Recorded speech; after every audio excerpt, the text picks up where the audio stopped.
crecimiento y el desarrollo de ustedes como personas y como profesionales de policía. Ustedes han venido por primera vez, entonces los que nos escuchan por los medios de redes sociales, el tema es poder abrir este espacio para poder tener interlocución y poder tener una panorámica y visiones diferentes acerca de la comprensión de problemas de seguridad, de crimen, de impunidad en nuestra región. Entonces, la persona que nos va a acompañar el día de hoy pues ha querido dedicar un espacio de tiempo en su agenda para poder compartir con nosotros algunas percepciones de sus investigaciones y en especial de su último libro, Crimen e Impunidad, que se los compartí a través del aula virtual con algunos documentos. Esperamos que ustedes puedan provocar algunas reflexiones importantes, algunos comentarios importantes, preguntas importantes. Esta es la gran oportunidad que uno a veces tiene, que a veces la debemos tener también en otros espacios laborales, para poder tener interlocución con personas que nos puedan aportar en el crecimiento y en la comprensión de los problemas de seguridad. Entonces, bienvenidos todos los comentarios. Esperamos que ustedes tengan la oportunidad de hacer preguntas importantes, trascendentales, y que esto pueda motivar, digamos, grandes reflexiones para poder crecer como policías, que finalmente es lo que esperamos con estos espacios. Entonces, sin más preámbulos, porque el ponente nos está esperando, voy a darle la palabra o hacer una pequeña introducción. Ya John nos está escuchando, ¿no? Sí, la sonido está bien. Gracias, John. John, pues, buenas tardes y de antemano le agradecemos su participación. Sé que ha querido dedicarnos este tiempo y esperamos que el auditorio que se lo comentaba hace unos minutos pueda provocar también a partir de su ponencia alguna interacción importante acerca de su posición y su tesis frente a las investigaciones que ha venido desarrollando. Les voy a presentar a John Bailey. John Bailey es profesor emérito de la Universidad de Georgetown en Washington, D.C. También dirige el proyecto médico del Centro de Estudios Latinoamericanos, con una escritora muy importante también latinoamericana, con Lucía Damer. Editó el libro Seguridad Pública y Reforma Policial en las Américas en el año 2006. La participación en esta videoconferencia, pues hicimos que John nos comentara sobre su más reciente libro, que se llama Crimen e Impunidad, las trampas de la seguridad en México. Este libro, tal como lo propone en una de sus grandes reflexiones y preguntas, tiene que ver ¿por qué México ha caído en la trampa de la seguridad? Es una pregunta. Llegando a una situación en que la delincuencia, la corrupción, la violencia y la impunidad han anulado los esfuerzos de los gobiernos y la sociedad para construir el Estado de Derecho. Digamos, es una pregunta central en su texto, Crimen e Impunidad. El profesor Bailey se ha desempeñado como consultor de distintas instituciones en Estados Unidos, así como de organismos internacionales. Recientemente participó en un proyecto del Banco Interamericano de Desarrollo enfocado en el desarrollo de indicadores de seguridad y las respuestas institucionales en América Latina. El profesor Bailey obtuvo su licenciatura en la Universidad de Indiana, Bloomington, y su PhD en la Universidad de Wisconsin-Madison. Esta es un poco la presentación de John. Quiero, digamos, hacer una pequeña introducción para no quitarle el punto central a John. Los que tuvimos la oportunidad y los que han tenido la oportunidad de leer el texto y algunos apartes del texto de John, que quiero, digamos, retomar parte de sus reflexiones que han motivado, digamos, este conversatorio, tienen que ver con una tesis que él la fundamenta y la describe en su texto. Básicamente él hace una reflexión en torno a un equilibrio de bajo nivel. Hay un equilibrio de bajo nivel entre los problemas de inseguridad ciudadana y las instituciones, porque en este momento se desempeñan en temas en los temas judiciales y en los temas policiales. Entonces, esa interacción, digamos, él la ve de bajo nivel, de su texto, es una tesis que él maneja. O sea, cómo los problemas de inseguridad interactúan constantemente con esas dos instituciones que cada día son más débiles, tanto la justicia como las instituciones de seguridad.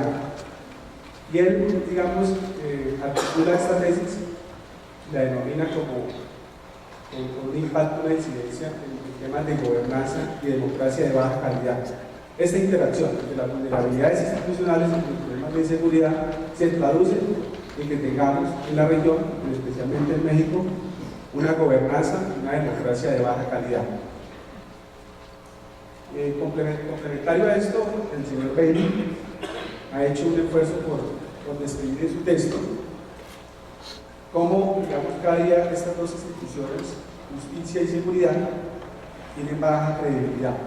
Yo creo que los que hemos visto los diferentes indicadores del Latinobarómetro y otras instituciones, cada día hay una tendencia a que estas dos instituciones, estos dos valores públicos, tengan una confianza cada vez más reducida en nuestra región.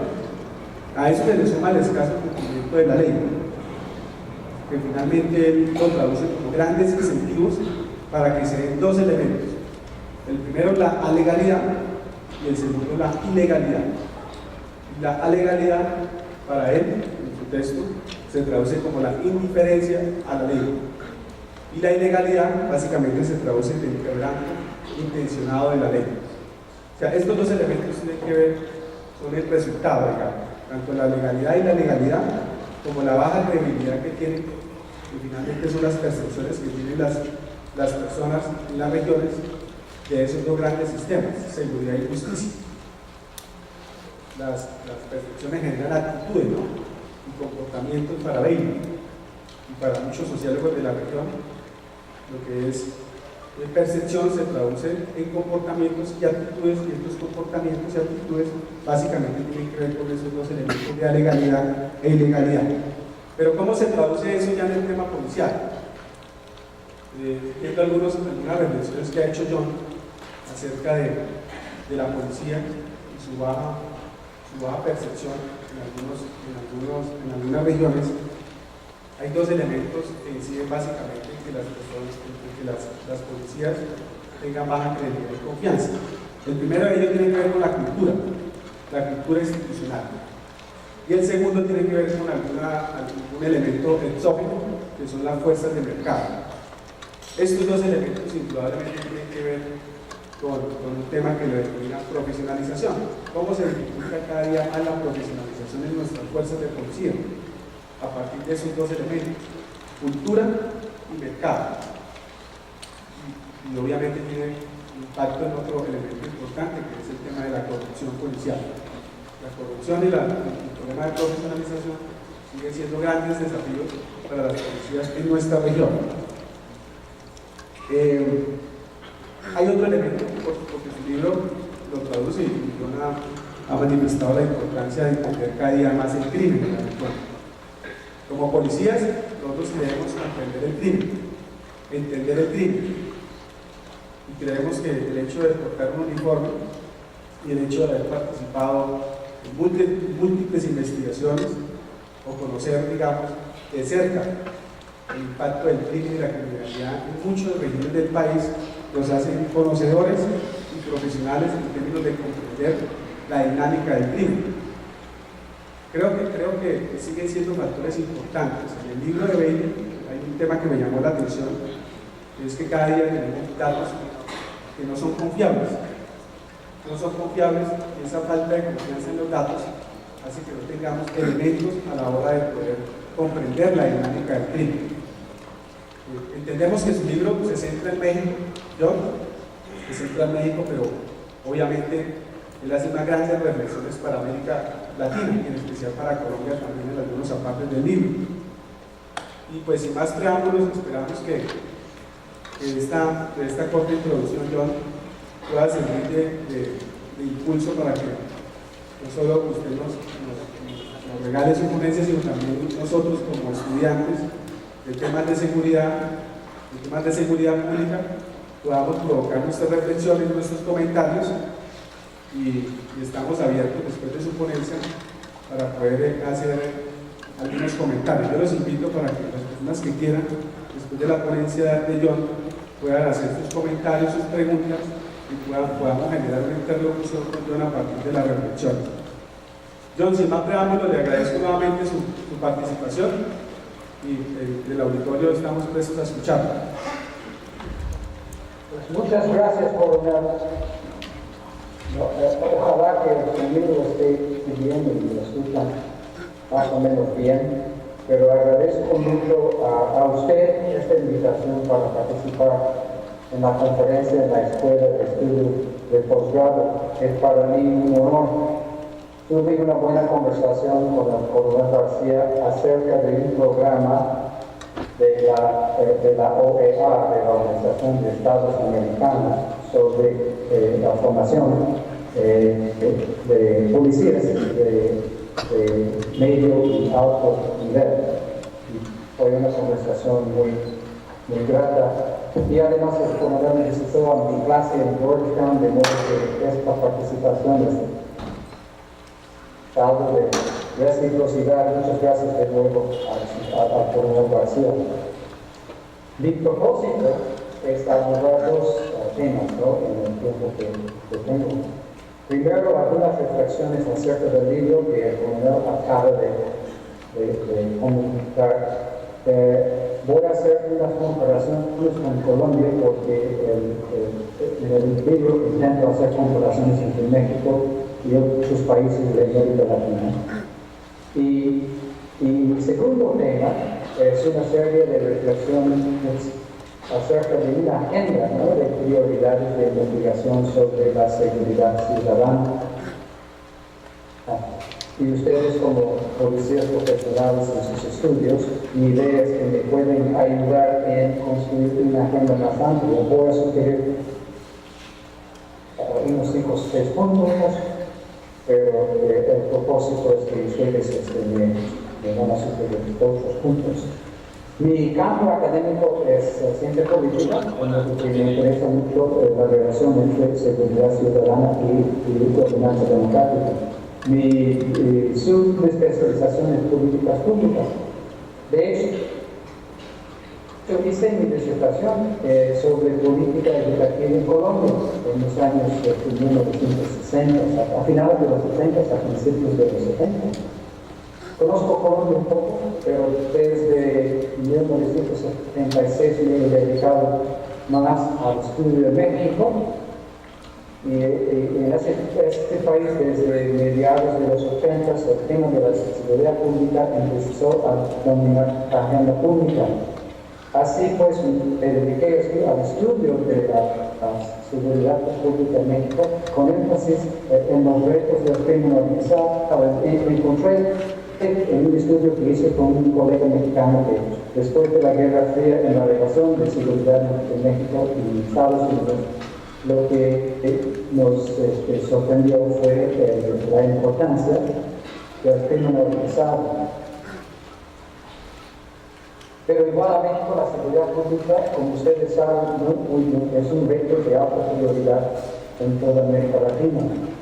Hay una frase de Marta Lagos y Lucía Dama, después de un estudio, una encuesta que hicieron ellas dicen, o dijeron, que el crimen es por el tema que domina, el tema de opinión en la región y en cada país, cada segmento social. Es transversal, es horizontal y vertical. No hay opiniones disidentes al respecto. Entonces a nosotros nos toca en nuestra generación el reto de la seguridad ciudadana. Ustedes como policías profesionales pues están en la vanguardia, ¿no?, de ese reto. Voy a empezar con el caso de México y hacer unas comparaciones con Colombia. La trampa de seguridad del concepto es una metáfora, es el concepto es de bajo equilibrio en que las fuerzas del crimen, corrupción, violencia y de igual importancia la impunidad superan los esfuerzos para reformar hechos los que fueron hechos por el gobierno y la sociedad civil. Y lo que hace es hacer una trampa en que el país funciona más o menos bien, y la democracia funciona, pero en un bajo equilibrio y de una caída interior. En el libro hay varios temas, voy a mencionar algunos, y si hay tiempo después podemos comentar.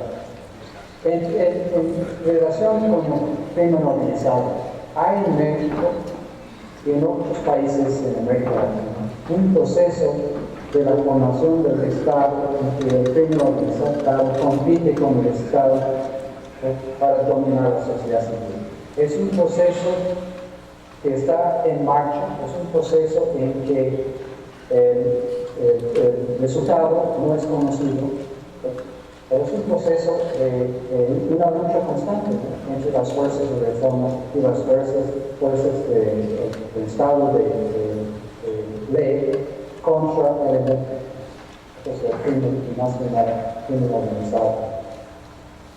Lo que encontramos en México es una fase avanzada de cooptación de elementos del gobierno, ¿no?, por parte del crimen organizado. Y aquí hay un concepto que fue elaborado en Colombia, que es un concepto que cabe muy bien a México. Es el concepto de la reconfiguración portada del Estado. Y en ese concepto la idea básica es que elementos del crimen organizado forman alianzas con gobernantes en los distintos niveles del Estado y hacen arreglos en que elementos del crimen pueden participar en la formación de leyes que afectan a la sociedad civil.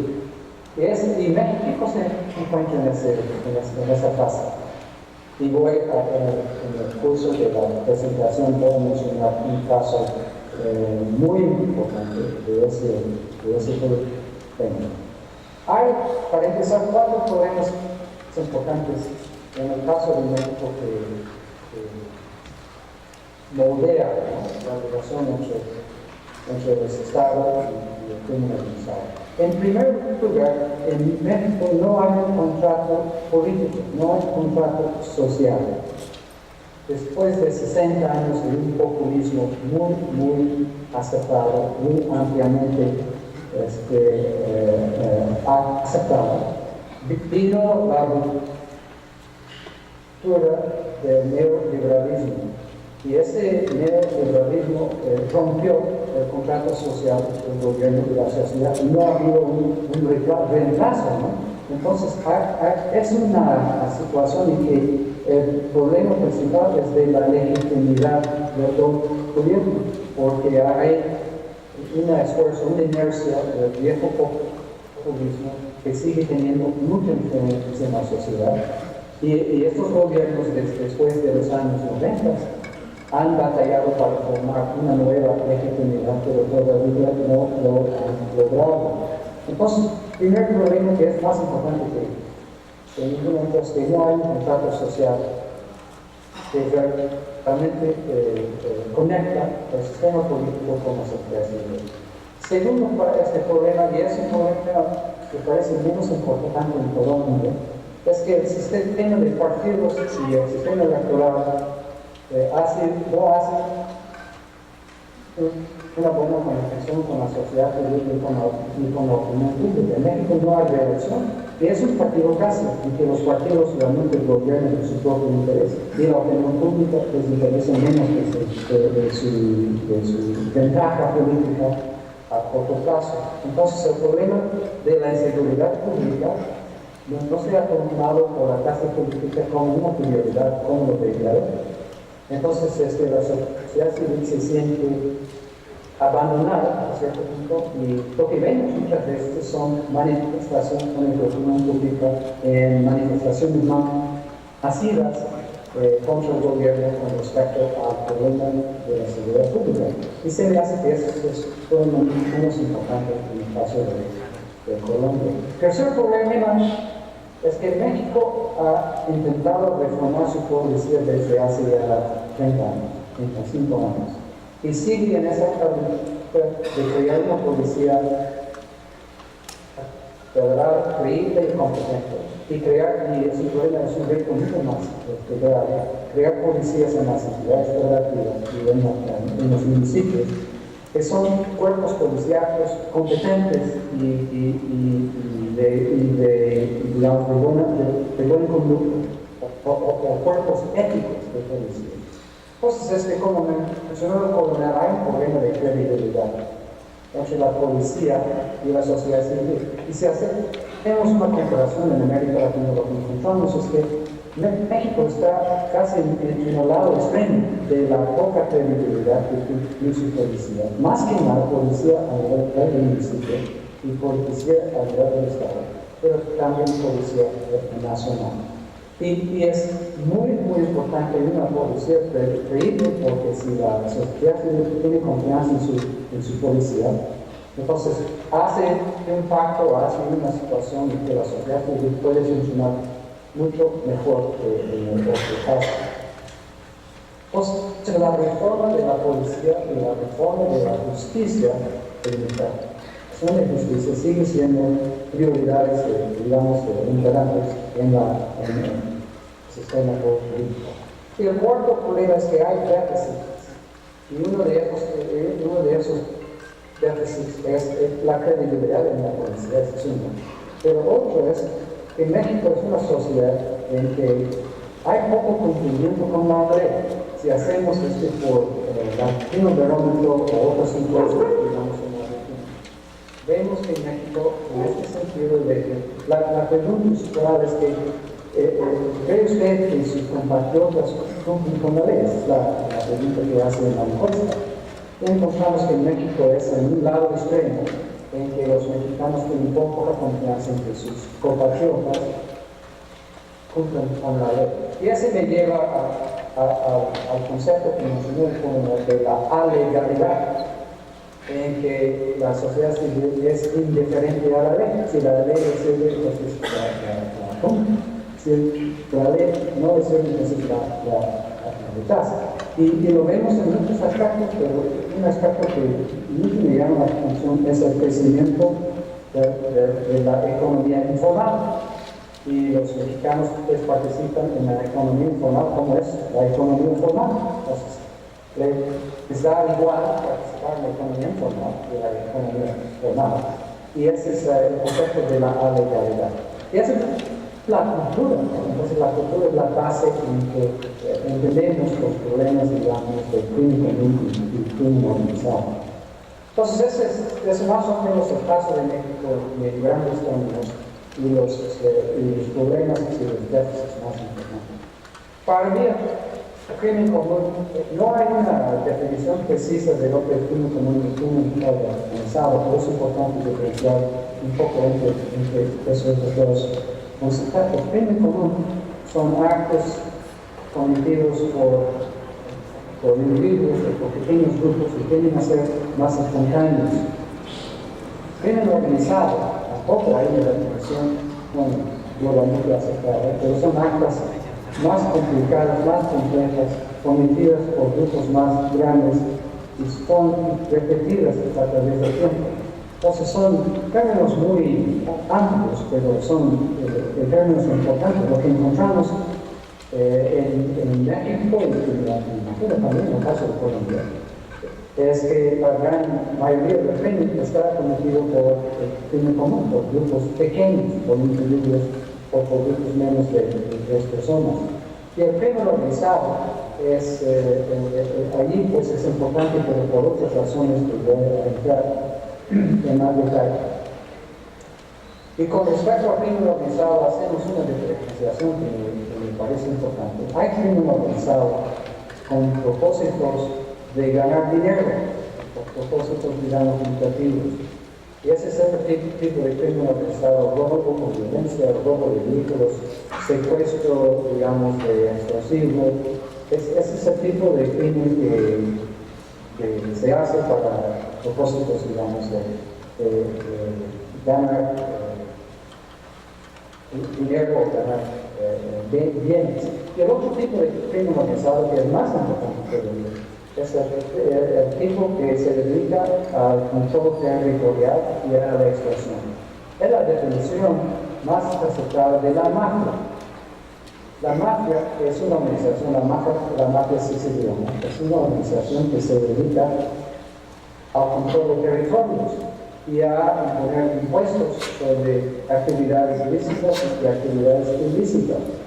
Y la mafia o las mafias pueden hacer crímenes o delitos para propósitos educativos, pero su identidad, lo más importante de su identidad, es que son grupos que controlan a territorios y pueden llegar hasta ser gobiernos paralelos con el Estado formal. Y es importante hacer ese tipo de diferenciación porque en el caso de México se me hace también en el caso de Colombia. El reto principal son los grupos criminales que compiten con el Estado para el control del territorio. Y mi punto es, para mí, el crimen organizado son las actividades. Y las organizaciones criminales son los actores que hacen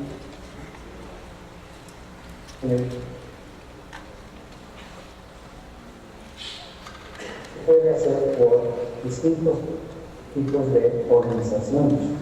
Entonces hay una diferenciación que me parece importante entre la actividad criminal, que puede ser de muchos tipos, y las organizaciones que hacen ese tipo de actividad. En el caso de México, lo más importante es la violencia y la agresividad de algunos de los grupos criminales. Les doy un ejemplo. Esta semana misma hay un cartel que se llama Cartel Jalisco Nueva Generación. Y ese cartel hizo una emboscada y atacó a un grupo de vehículos de la policía del estado de Jalisco y mataron a 15 personas. Y no es tan insólito ese tipo de acto. Hay grupos criminales que atacan a la policía y hasta atacan a elementos de las Fuerzas Armadas. Entonces, el caso de México, lo que más llama la atención es violencia y agresividad de algunos de los grupos criminales frente al Estado y frente a los representantes del Estado, la policía y hasta las Fuerzas Armadas. Y como mencioné anteriormente, otro problema igual es la penetración de algunos grupos de crimen organizado en las instituciones políticas y económicas. Y han llegado a ese concepto que acabo de mencionar, que es la reconfiguración cooptada del Estado. ¿Cómo llegó México a caer en una trampa de la seguridad? Voy a resumir algunos de los pasos más importantes. Yo empecé en México en el año 67 del milenio pasado. Entonces conozco un poco del viejo régimen del Partido Revolucionario Institucional, el PRI, el famoso PRI. Y en ese México de añejo había un sistema muy centralizado en que el gobierno central controló a la economía y la sociedad civil de una manera extrema.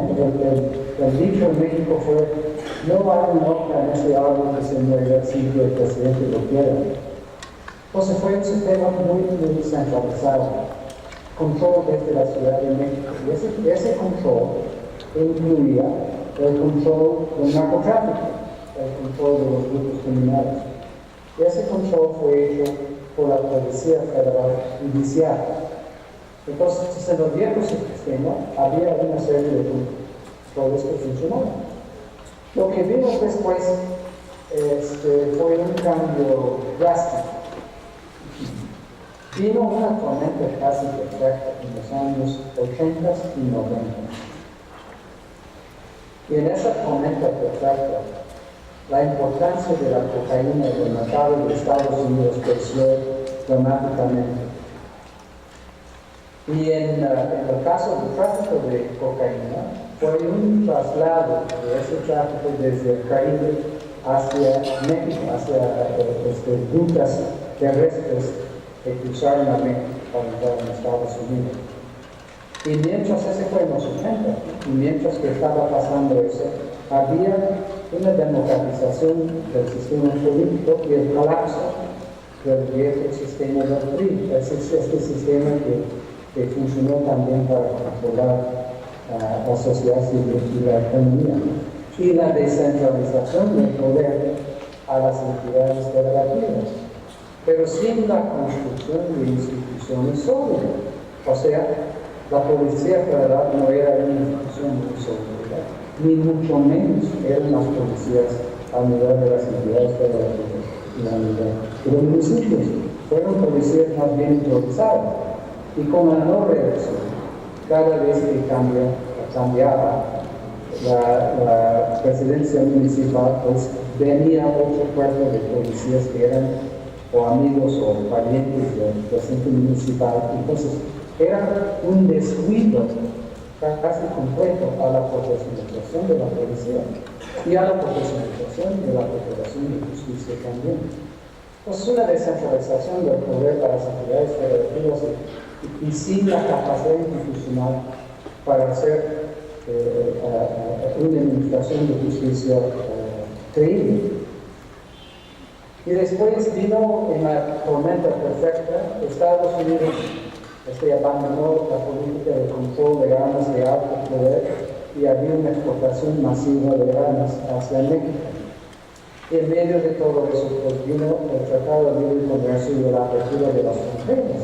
Entonces, una situación súper complicada en que había posibilidades para el crecimiento de grupos criminales desde mediados de los 70 en adelante. Y lo que encontramos pues es que una inercia muy importante del crecimiento de esos grupos criminales al lado, paralelo con el descuido de la profesionalización de la policía y la procuración de justicia. Entonces fue una fórmula desastrosa para el país. El choque y el trauma vino en 2006 a 2010. En esos años, en el gobierno del presidente Calderón, se duplicó la tasa de homicidio en unos 2 o 3 años. Imagínense, un trauma en que la sociedad civil mexicana se había acostumbrado a una situación más o menos manejable con respecto a la violencia, y en un par de años, en unos 2 o 3 años, se duplicó la tasa de homicidios de 11 a 22. Y en el sexenio del presidente Calderón había más de 60,000 homicidios atribuidos al crimen organizado. 60,000 homicidios. Más la estimación de unos 20,000 desaparecidos. Entonces fue un trauma casi inmanejable, ¿no?, para la sociedad civil en un lapso tan corto de una desorganización social muy importante. Y es importante destacar que el problema del crimen organizado y la agresividad de esos grupos se limita a unos 7 otros estados de los condados y ciudades federativos de México. O sea, son problemas que son realmente importantes en una minoría de los estados, pero con otra ironía de la democratización, con medios masivos de información libres. Entonces crea una situación de inseguridad que se siente por todo el país. Pues usted puede vivir en un estado relativamente seguro, como es el caso de Quintana Roo o de Querétaro, pero las noticias, la información que recibe usted a través de las fuentes masivas es información que enfatiza los problemas del crimen organizado en los estados. Entonces crea una situación de inseguridad muy importante por todo el país y por toda la población. Y se me hace que ese es el caso en otros países de América Latina, en que el problema se concentra en algunos lugares, pero los medios masivos pues dan la impresión de que la inseguridad es generalizada. Pero mi punto es que el choque y el trauma vino casi de repente y el gobierno no sabía cómo responder.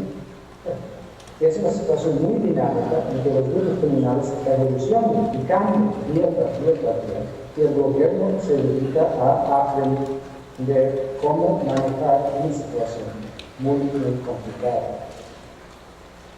2003 es un punto de inflexión porque viene un nuevo grupo con un nuevo business plan. Ese es el grupo que se llama los Zetas. En 2003 los Zetas se separaron del cartel del Golfo y hicieron un nuevo modelo de un grupo criminal. Los Zetas no eran muy, digamos, sofisticados con respecto a narcotráfico, digamos, el tipo transnacional. Su business plan, su plan de negocios fue dedicarse al control territorial y a la extorsión, secuestro y a todo tipo de actividad ilícita en cierta región. Ese es el nuevo plan. Para simplificarlo, llegaron los Zetas o un grupo de los Zetas a un municipio, se quedaron un rato y detectaron todo tipo de actividad ilícita y se dedicaron a controlar esas actividades y después con el control de esas actividades empezaron a extorsionar la economía ilícita, tanto como la economía ilícita. Y otro punto del nuevo grupo, los Zetas, es que eran profesionales de la violencia, eran ex-caibales de Guatemala o eran ex-militares de los cuerpos de élite del ejército mexicano, entonces eran profesionales de la violencia y organizaron su grupo casi semi-militarizado. Y los otros grupos criminales, viendo ese nuevo modelo, tuvieron que responder. Y el problema de violencia entre esos grupos se convirtió en un problema de violencia entre milicias. Entonces, desde 1904, 1905, era más bien guerras o batallas entre milicias para controlar rutas de tráfico y para controlar territorios. Y el aprendizaje, como mencioné, por parte del gobierno siempre seguía atrás. La evolución de estos problemas seguía adelante de la capacidad del gobierno federal y mucho menos los gobiernos de la ciudad federativa y los gobiernos municipales para responder a ese tipo de retos. Más o menos en 2008 y 2009 el gobierno del presidente Calderón decidió sobre una estrategia de cómo responder. Fue una estrategia tipo pinpoint en que el gobierno hizo una especie de demostración de los grupos criminales, o sea, buscaba a los jefes de los cárteles para o capturarlos o matarlos con el propósito de pulverizar a los grandes cárteles. Y la idea fue como una pulverización de esos cárteles, los gobiernos, digamos, de las ciudades federativas y los gobiernos a nivel municipal podían enfrentar esos grupos pesados, por decirlo así, de los grandes cárteles. Pero no resultó así, o sea, desfenestró el gobierno, digamos, quitó los jefes de los grandes cárteles, por ejemplo, los Zetas, los Beltrán Ruiz, el Golfo, el cuartel Tijuana, la familia Michoacán, quitó sus líderes, hasta cierto punto dividió y pulverizó a los cárteles, pero los gobiernos de las entidades federativas todavía no podían responder y controlar los residuos de los grandes cárteles. Y el gobierno ahora, en el gobierno del presidente Peña Nieto, todavía encuentra el problema que los gobiernos a nivel de los estados no pueden con los cárteles y tienen que depender del gobierno federal para la respuesta. Y aquí hay otro tema que puedo mencionar cuando llegamos a la agenda. Es que el gobierno de México no hubo de otro. Tuvo que recurrir a las Fuerzas Armadas y entró en esa batalla del ejército y la marina y jugaron un papel muy importante en el control de los grupos más agresivos, digamos, del crimen organizado. En el gobierno del presidente Calhoun había muchas reformas y había muchas inversiones en la Policía Federal más que nada y en la inteligencia policial. Un descuido en la Procuración de Justicia, un poco descuido en la formación de instituciones sólidas a nivel de las entidades federativas y a nivel municipal. Entonces, para resumir esto, es que la idea principal es que México había tolerado a los grupos criminales por mucho tiempo porque los podían controlar.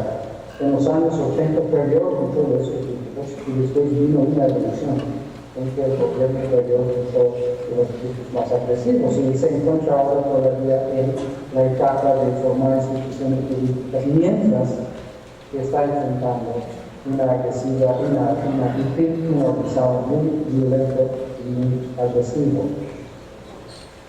En la reforma, todavía la creación de una policía federal es un trabajo en marcha. No ha habido estudios, digamos, independientes de la efectividad y de la ética de la policía federal.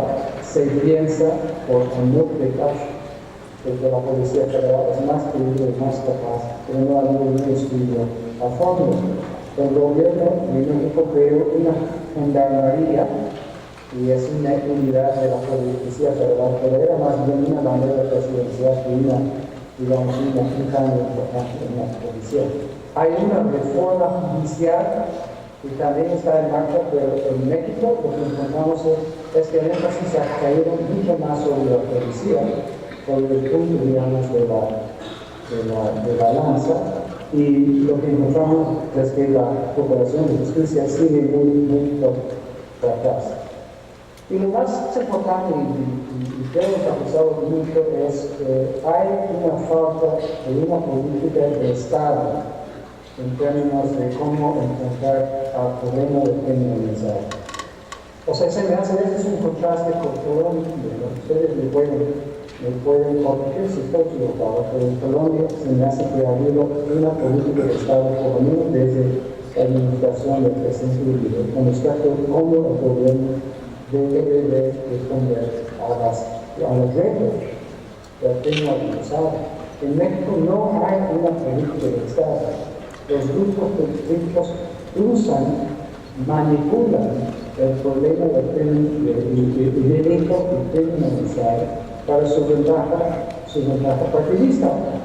Entonces el gobierno de turno desde el PAN o el Partido de Acción Nacional, que es un partido, los otros partidos manipulan el problema del crimen organizado como una ventaja, como una herramienta de ventaja para su propia ventaja. Y los partidos políticos siguen pensando en la próxima elección y no pensando en cómo resolver el problema de seguridad pública en términos importantes. Y voy a terminar con la idea que empecé, la penetración de los gobiernos locales y estados por grupos criminales. Y les voy a dar un ejemplo, es un ejemplo emblemático, es un ejemplo que ahora es realmente de un escándalo en México, que es el caso de un municipio que se llama Iguala, en el estado de Guerrero. Y en ese estado lo que pasó, muy esquemático, era obvio que el presidente municipal y su esposa estaban en colusión con un parque local, y ese parque lo que evidentemente hizo fue desaparecer y hizo una desaparición de 43 estudiantes en alianza con la policía municipal. Fue un escándalo de tamaño muy importante. Bueno, la segunda parte es hacia una agenda de prioridad. Nada más voy a tocar unos puntos y mi esperanza es que ustedes me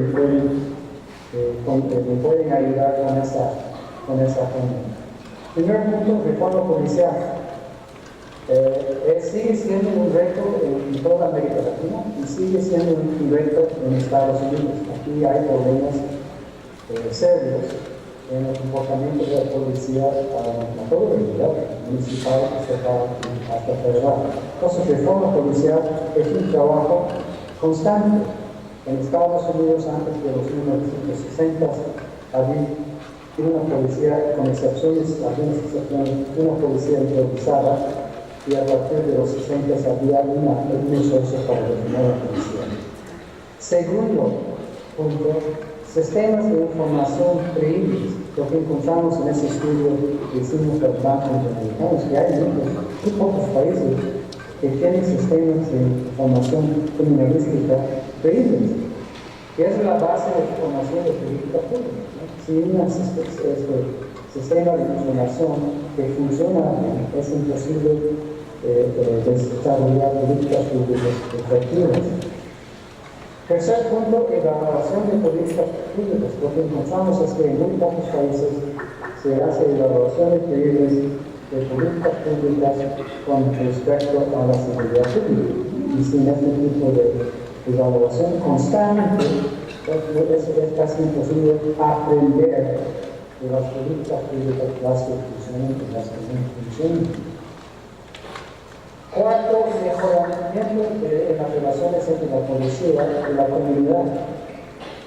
Lo que encontramos es que esta comunidad que resuelve problemas de inseguridad y que la sociedad civil en colaboración con la policía. Y si no hay confianza, no hay una relación fluida entre la sociedad civil y la policía, es muy difícil formar políticas de seguridad pública. Quinto problema, lo veo como muy importante en el caso de México y se me hace en otros países también, el problema del cobijo político para grupos criminales.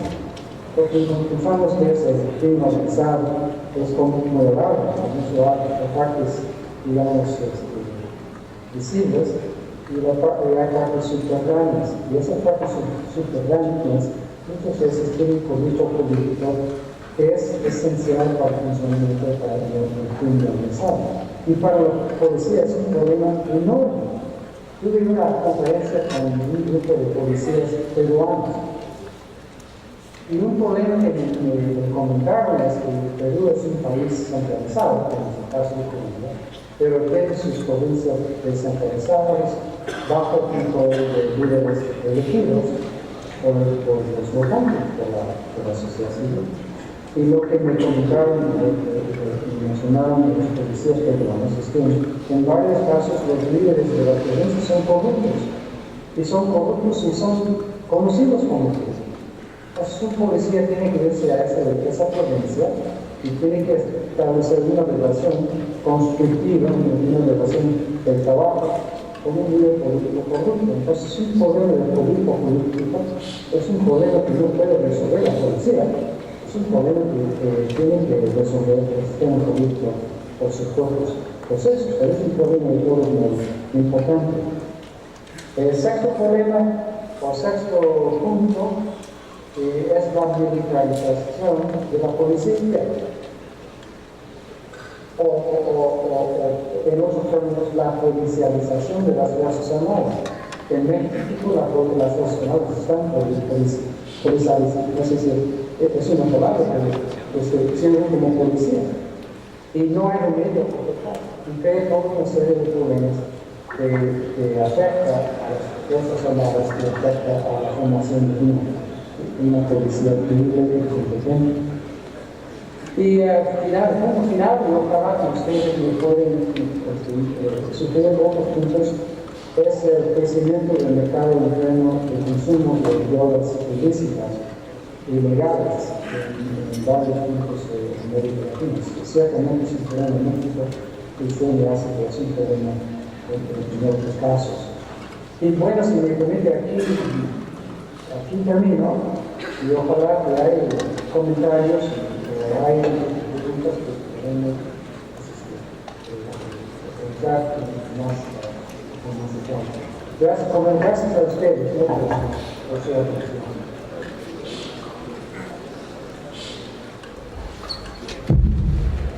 Yo muy amable por su intervención. De verdad que hay elementos en su conferencia que son indudablemente impulsadores de algunas reflexiones que creo que el auditorio puede hacer con usted.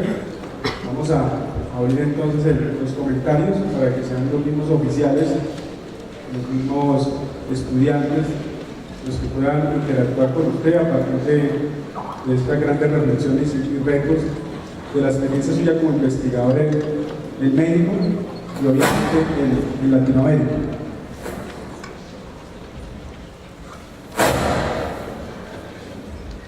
Gracias. Señor Belli, buenas tardes. Muchas gracias por tan interesante conferencia. Definitivamente, más que una pregunta, se hace una reflexión frente a que los valores públicos que hablamos deben ir en un binomio constante en el tema judicial y policial. Ir de la mano y seguir construyendo, porque si seguimos de pronto mirando y haciendo una mirada desligada de lo policivo aparte y la parte judicial aparte, que es uno de los factores que nos está incidiendo en Colombia, vamos a tener y vamos a seguir confrontando este fenómeno delictivos y seguimos perdiendo credibilidad como Policía Nacional desde el ámbito de Colombia.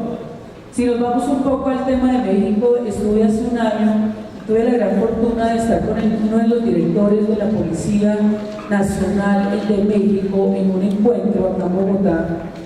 La diversidad de departamentos de policía de municipios, con más de 1.200 organismos de policía en México, es lo que de pronto ha llevado también a perder un poco de credibilidad cuando no hay una fuerza de valores y unida a la estabilidad laboral que se tienen allí, teniendo en cuenta de que también hay diversas discrepancias o más que todo el Estado, como gobierno y Estado, no le está poniendo cuidado al tema de las personas y darles una seguridad para poder tener más o menos unos elementos de juicio y tener una tranquilidad de vida. Cuando no tenemos una tranquilidad de vida y poder generar unos equilibrios sociales en lo mínimo vital de una persona y su familia, pues ese es uno de los grandes problemas que están enfrentando los organismos de policía en México.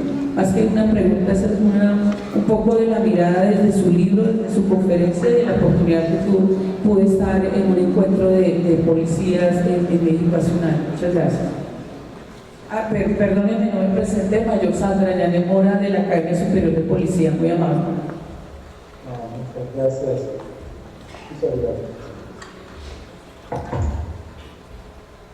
Señor Baby, buenas tardes. Soy el mayor Andrés Felipe Segura de la Academia Superior de Policía. Mi pregunta va enfocada en el sentido de que los números son exactos, pero los seres humanos no lo somos. Y creo que uno de los grandes errores que se está cometiendo por parte de los cuerpos policiales es referente a que nos volvimos esclavos de las estadísticas. Robert Peel, como usted bien lo sabe, uno de los estadistas británicos y fundadores de la policía moderna, y Robert Peel hablaba de que la eficiencia de los cuerpos de policía no se medía en el número de arrestos ni en el número de infracciones, sino en la ausencia del crimen y el desorden, que es prácticamente uno de los principios fundamentales sobre los cuales se debe basar cualquier policía. Si uno mira el modelo americano y el modelo latinoamericano, se basa precisamente en construir más cárceles y llenar más cárceles y efectivamente medir nuestra eficiencia en el número de arrestos. Creo que los cuerpos de policía trabajaron durante mucho tiempo el tema de la policía comunitaria, y la policía comunitaria fue relegada por la tecnología y fue relegada nuevamente por los números. Si nosotros analizamos los éxitos que tuvo la policía comunitaria en la ausencia del crimen y el desorden, y hoy por hoy ustedes tienen un aumento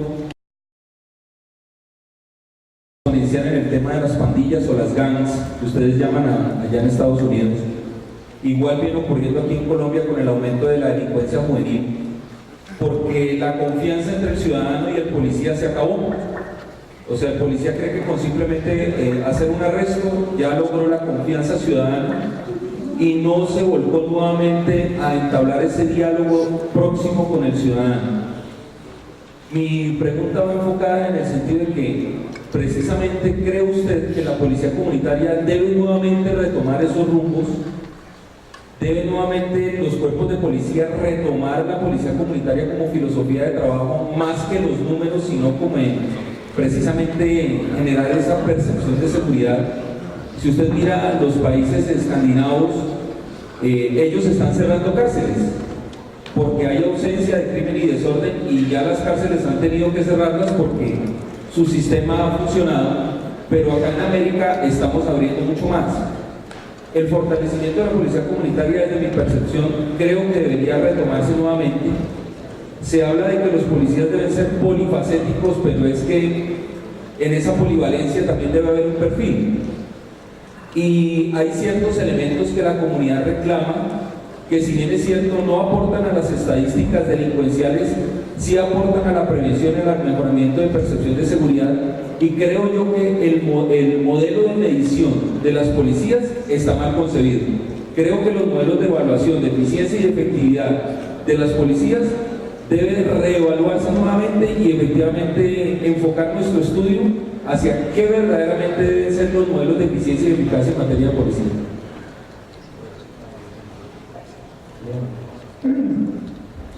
La premisa de su pregunta no puedo estar más de acuerdo. Usted tiene la razón 100%, ¿no? No podemos ser esclavos a los números. También es así que los números a veces pueden ser perversos. Y si la efectividad de la policía se mide en el número de arrestos, pues hay incentivos para hacer muchos arrestos, y es una perversión de los propósitos de una policía. La premisa es 100% cierta. Con respecto a la policía comunitaria, pues soy de los que creen que es una herramienta importante. Pero el punto que quiero hacer es más amplio, es que las evaluaciones de políticas públicas pueden ser una herramienta para medir cuáles son las medidas de prevención que son más eficaces.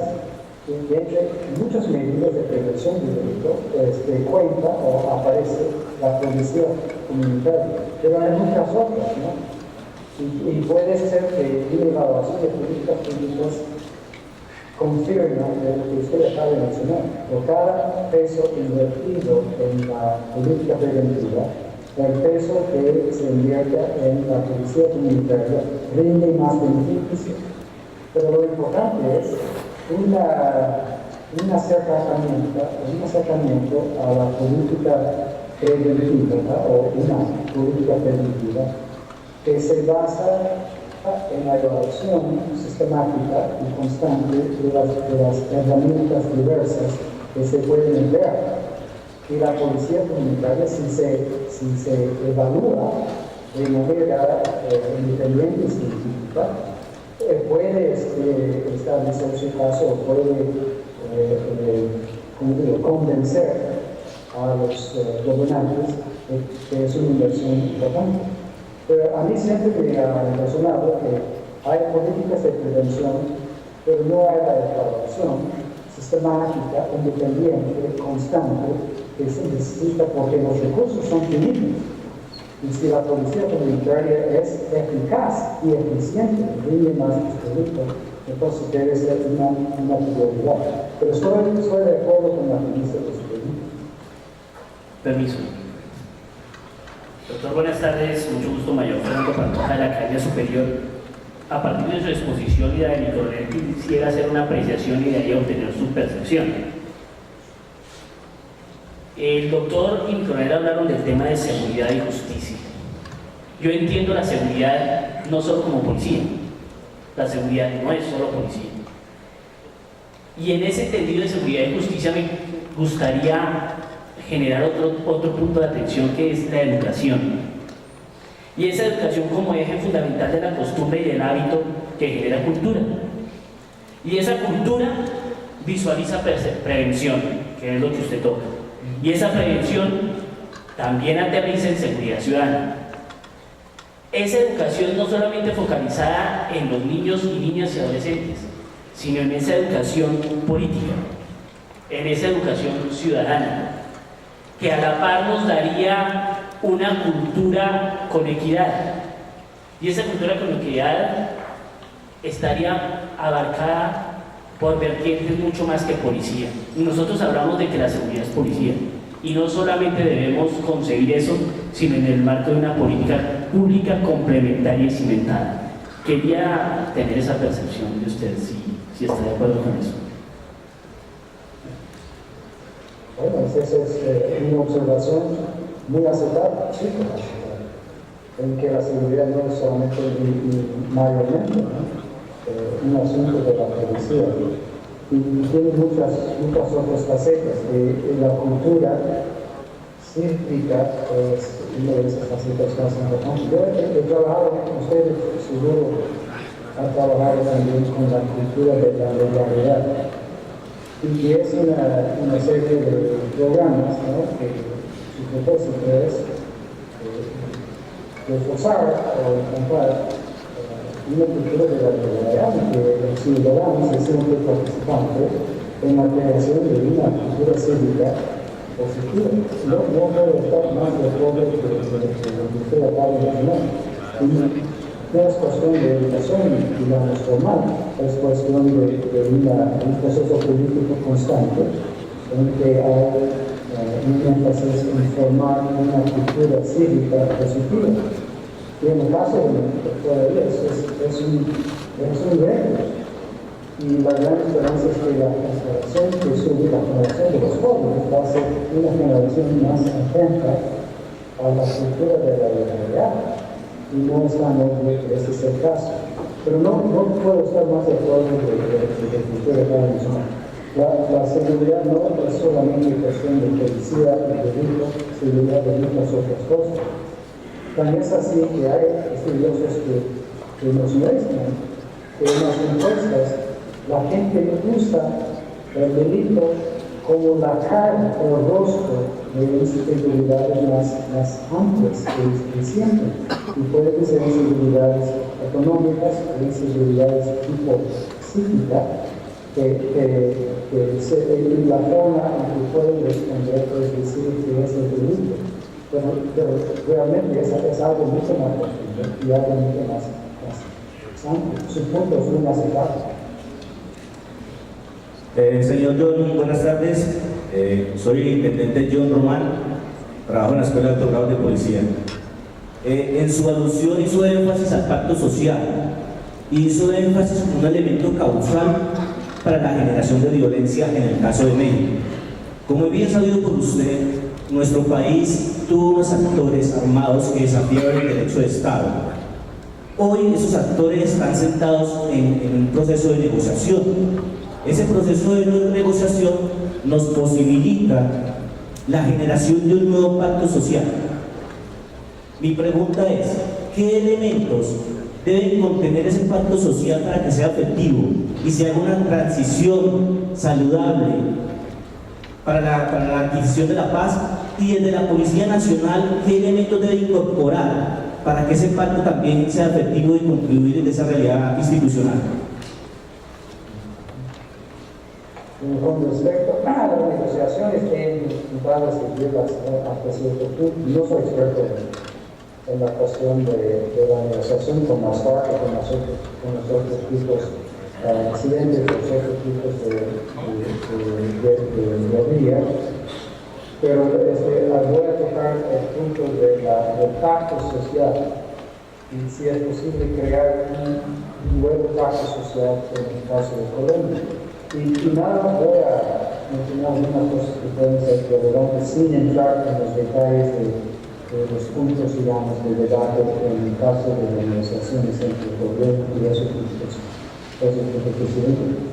Lo más importante desde mi punto de vista es que hay una fórmula política que ofrece posibilidades de participación para la gran mayoría de la población. o sea, una fórmula política que ofrece participación económica, cultural, política, cívica a la gran mayoría de la población.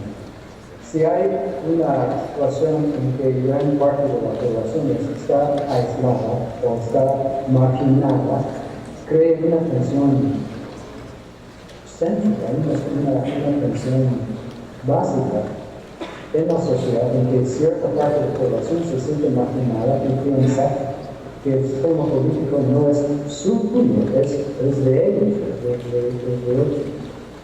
Entonces, en la reformulación de un pacto político que funciona, lo importante es que las élites políticas se dan cuenta de la necesidad de una forma política que ofrece posibilidades de participación inmerecida en la comunidad política para la gran mayoría de la población.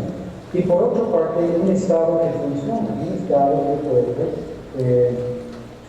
hacer efectiva un Estado de derecho, por lo menos en el sentido de que el Estado funcione de una manera eficaz para proteger los derechos civiles y humanos de todos. Y un Estado que atiende a las necesidades básicas de la población, necesidades básicas no solamente en seguridad, pero también en cuestiones de salud, educación, habitación, entonces en las cosas básicas de la población. En el caso de, siempre yo al caso de México, es el caso que conozco, hay un movimiento político muy fuerte, que es populista. Y el líder de ese movimiento político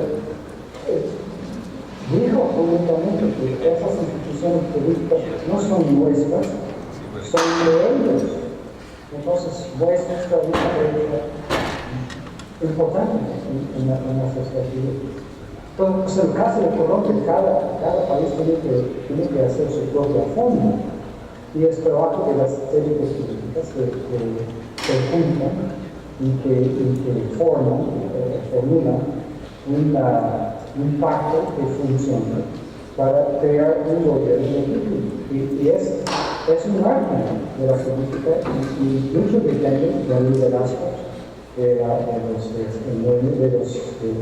las corrientes políticas más importantes en el país. Entonces no puedo entrar en los detalles del caso de Colombia, nada más mis mejores deseos de que hay una solución aceptable para los elementos, para la mayoría de la población y la posibilidad de formular un nuevo pacto social político para el país. Ojalá que sea así.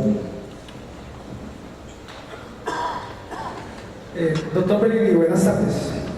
Yo soy el mayor Saúl Lizarazo de la Academia Superior de Policía.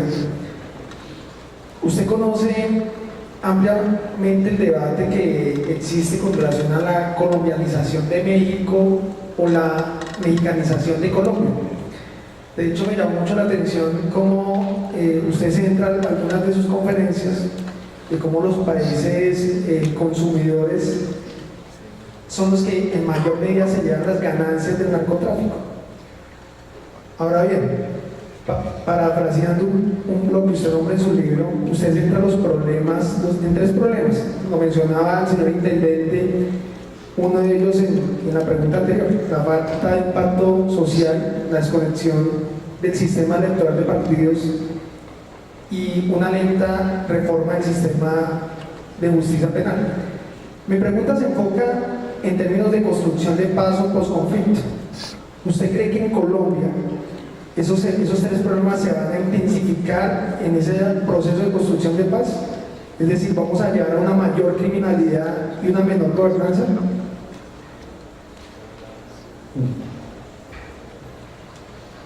Bueno, de nuevo, si entendí su pregunta es que ¿cuál es mi opinión si hay éxito en la negociación de un acuerdo aceptable a las partes, si el problema de la criminalidad se va a intensificar o se va a mejorar?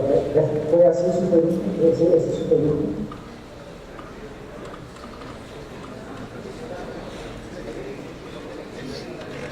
Sí, doctor.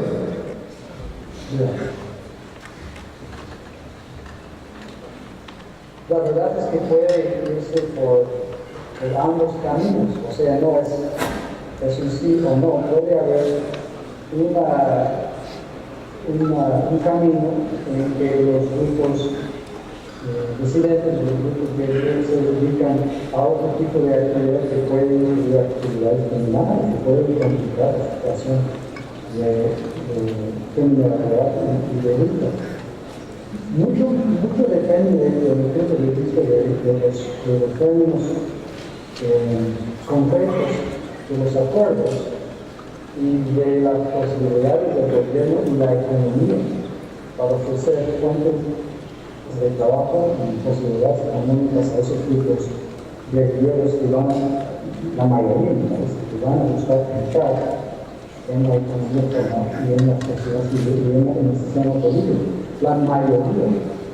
Entonces, si hay un contexto de crecimiento económico y hay posibilidades de programas públicos, etcétera, para crear canales de participación y inclusión para esos grupos, entonces puede que una negociación del conflicto puede abrir el camino hacia una sociedad más ordenada, una sociedad con menos problemas de delito. Pero se me hace que siempre va a haber algunos grupos, algunos elementos que se van a dedicar a otro camino. Entonces es un futuro indescifrable, es un futuro desconocido. Y mucho depende del liderazgo de las élites políticas, el crecimiento de la economía y la creación, la creatividad de los líderes empresariales y de líderes sociales y religiosos para crear un ambiente donde esos grupos pueden encontrar un nicho en la economía formal y en la sociedad civil legal. Entonces es un futuro desconocido. Y puedo dar una opinión, pero es una opinión sin mucha base de conocimientos y empíricos.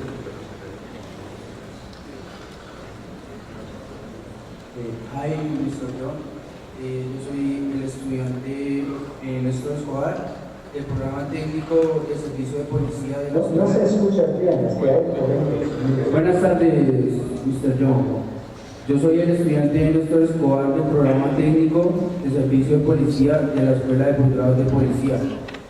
Primero que todo quiero agradecerle por su tan excelente conferencia y compartir sus ideales. Como miembro de la policía, comparto algunos ideales, ya que, digamos, en México existen el mismo modus operandi por los grupos narcoterroristas que están en Colombia, o sea, tienen el mismo modo de operar. Entonces, quiero hacerle 3 preguntas.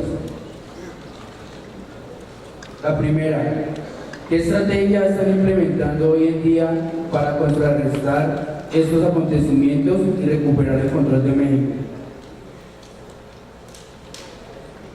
La segunda, de acuerdo a sus ideales, ¿cuál sería el primer cambio o modificación que realizaría en Colombia? Y por último, ¿cómo compara la policía de México con la policía de Colombia? La segunda pregunta no la escuché bien. Entonces es tácticas de Estado que están en el gobierno con respecto a los cárteles, ese es el contexto.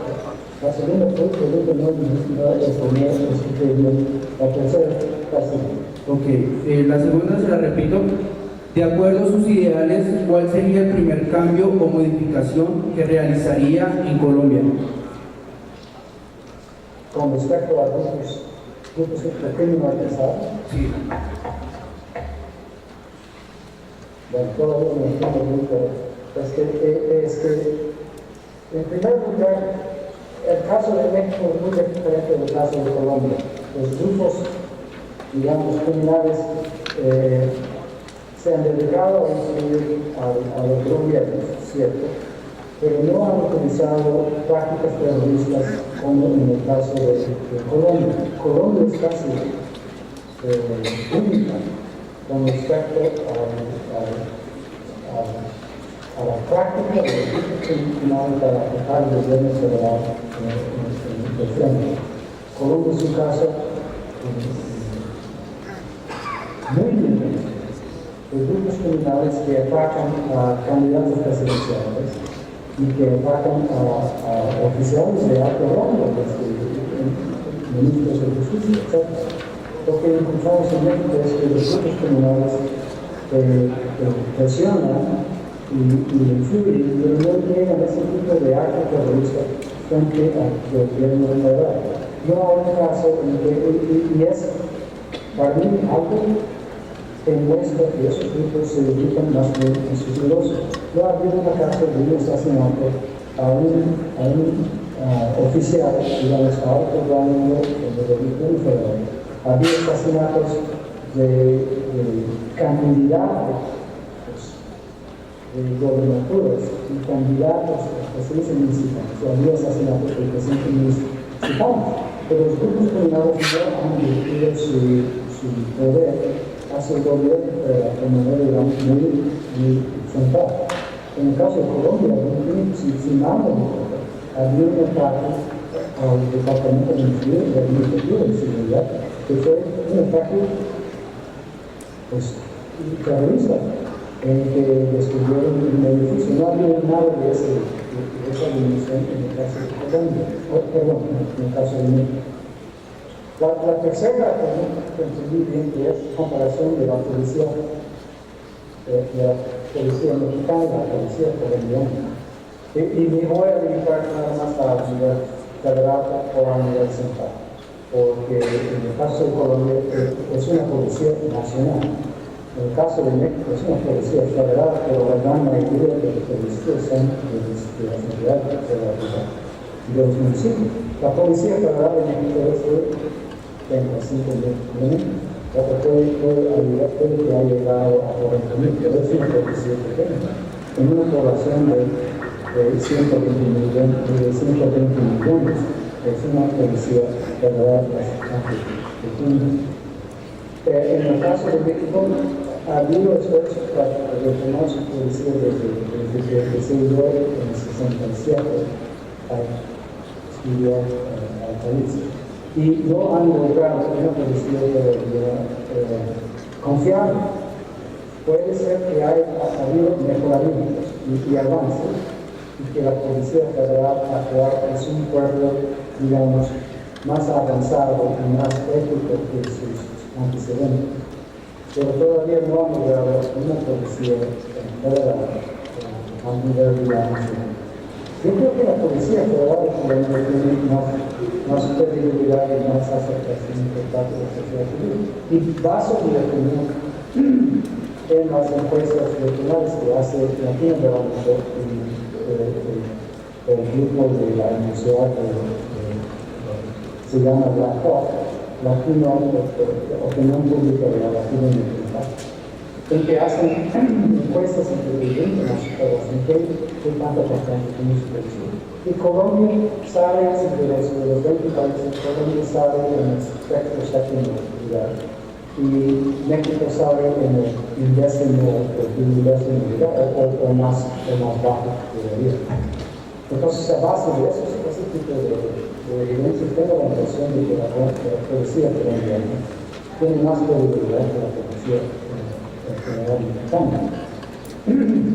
También los mexicanos han prestado mucha atención a la experiencia de Colombia. El ex jefe de la policía colombiana era un asesor al presidente Peña Nieto.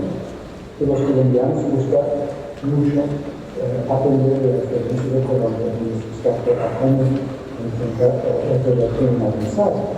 Entonces su fama y su superioridad es amplia en ese sentido.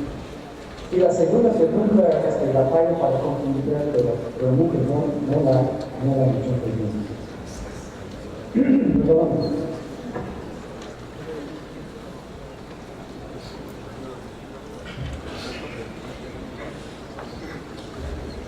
Doctor, buenas tardes. Soy el mayor John Freddy Suárez de Academia, agradeciendo este momento, por permitirnos pues, compartir sus conocimientos. Tengo dos preguntas. La primera es, tuve la oportunidad de ver una entrevista con Carmen Aristegui en la Ciudad de México sobre los niveles de delincuencia que usted llamó gamma, beta y ordinaria. Y usted manifestó que la forma de combatir estas delincuencias es con reformas en el cuerpo de policía. Entonces, mi pregunta es, ¿qué tipo de reforma? La segunda, las necesidades sociales que no son satisfechas por las políticas públicas de gobierno infligen notoriamente en conductas de crimen y violencia. Desde su visión holística de los cuerpos de policía, ¿cuál sería la acción más importante para construir mejores tejidos sociales en el caso acá de Colombia? Muchas gracias, doctor. Bien. Con respecto al crimen organizado y medidas que pueden mejorar la eficacia de la policía, más que nada tiene que ver, el crimen organizado jamás se va a acabar. Siempre que haya partes de la economía que son los que van a suministrar de sus productos y servicios. Entonces, no es cuestión de erradicar criminalizar, eso es imposible. Lo más importante es crear una situación en que los grupos criminales se dediquen a la evasión, o sea, se dediquen a no encontrarse criminalizar, ahora sino actuar en la evasión, no en la corrupción y tampoco en la confrontación. El crimen organizado en Estados Unidos está vivo y fuerte, está en distintos lados. Pero el punto es controlarlo para que no haya violencia que afecta a la mayoría de la población. Entonces es cuestión de reducir los daños sociales del crimen organizado y no erradicarlo. Entonces con esa premisa, la policía puede mejorar su eficacia frente al crimen, más que nada a base de información y de inteligencia, porque el crimen organizado no es cuestión de enfrentarlo frontalmente, es cuestión de entender cómo funciona y entender su política y entender sus modos de actuación. Y lo que encontramos que en la mayoría de los países, y creo que en Colombia la situación es mejor. En la mayoría de los países la inteligencia policial no es muy desarrollada. Y si hay participación de las Fuerzas Armadas, muchas veces ellos participan casi sin inteligencia policial y actúan de una manera frontal frente a grupos criminales que caen en mucha violencia de derechos humanos y derechos civiles. Entonces yo apostaría, yo invertiría más esfuerzo en cuestión de creación de inteligencia policial que funcione. Más allá de los sistemas, digamos, de estadística, hay que haber una inteligencia policial que funcione. Y una inteligencia policial que tiene el Estado político que puede actuar. Entonces, y es difícil para el sistema político que los grupos criminales han penetrado en las instancias del gobierno, que haya la voluntad política para enfrentar a esos grupos criminales y para dar el apoyo a la policía que realmente necesita. Pero yo diría que peso por peso la inversión más importante es en inteligencia y después logística y después policías especializadas en distintos tipos de delitos.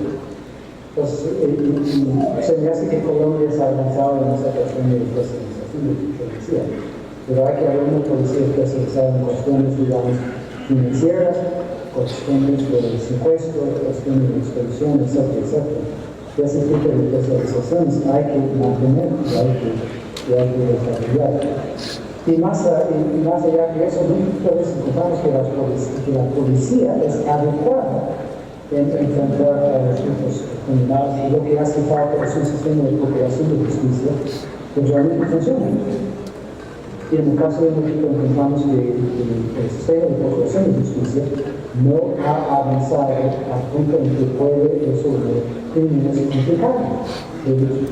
Es complicado. Lavar el dinero o ese tipo de delito muchas veces es un gran reto para el sistema de cooperación de justicia que no ha avanzado a nivel de la policía y crea una relación perversa, ¿no? Si la policía hace su trabajo y detiene a elementos, sospechosos, elementos supuestamente criminales, y el sistema de cooperación de justicia no los puede procesar, entonces es un incentivo a la policía o no hacer su trabajo o hacerlo de una manera, digamos, inadecuada.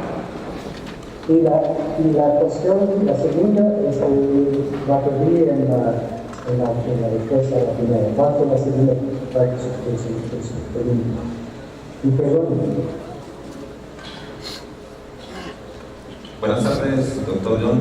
Rodolfo Parra, investigador social en temas de seguridad pública. Recientemente ha venido habiendo un giro respecto de los temas de seguridad pública sobre los cuales se investiga con énfasis científico, especialmente en relación con las economías criminales.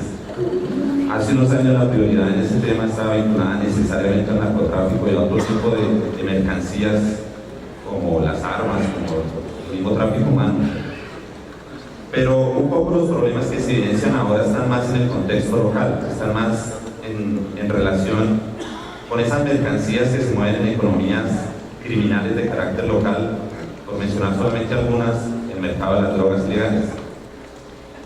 Eso implica necesariamente que haya una mutación o un cambio en la política que debe establecer cada cuerpo de policía para afrontar esas nuevas dinámicas criminales. Entonces, desde su perspectiva, ¿cuáles deberían ser, hacia dónde debería estar orientado el esfuerzo institucional para un cuerpo de policía con el fin de poder darle un tratamiento a estos problemáticas?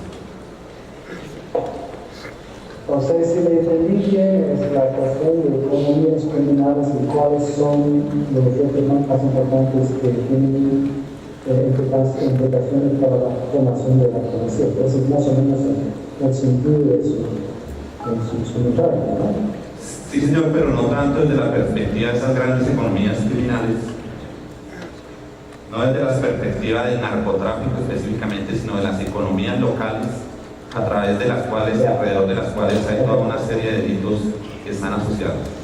Bien, para empezar, lo que nunca me llama la atención es el fenómeno de la economía informal, porque es una parte de la economía que estructuralmente está ligada con el crimen organizado. Es el crimen organizado que suministra a muchos, digamos, aspectos de la economía informal. Hay cadenas de suministro que van hasta China, hasta India, hasta Europa, hasta otros continentes, y llegan a los países barcos, contenedores de productos que se venden en las economías informales. Y otras partes de esas economías están suministradas por productos robados o productos piratas. Entonces, para empezar, las economías criminales es el reto de la economía informal. La economía informal es muy profunda, porque es protegida por los políticos, porque muchos de los políticos quieren suministrar productos a la parte de la población de menos recursos. Entonces, una parte de la población que está marginada sigue buscando productos como sus teléfonos inteligentes, etcétera, o otros productos que encuentran en las economías informales a precios muy reducidos. Entonces hay la necesidad de suministrar a una parte de la población marginada y además la economía informal que está propuesta todas las ciudades en Estados Unidos y en otros países. Esas economías fomentan o cultivan sus apoyos políticos entre grupos políticos a nivel local. O sea, me imagino que en Bogotá hay una economía informal de un gran tamaño, y esa economía informal tiene sus raíces políticas en los grupos políticos del gobierno. A Bogotá no puede ser de otra manera. Entonces, yo daría mucha importancia a la economía informal como un motor de incentivos a estrechar los lazos entre grupos criminales y grupos políticos.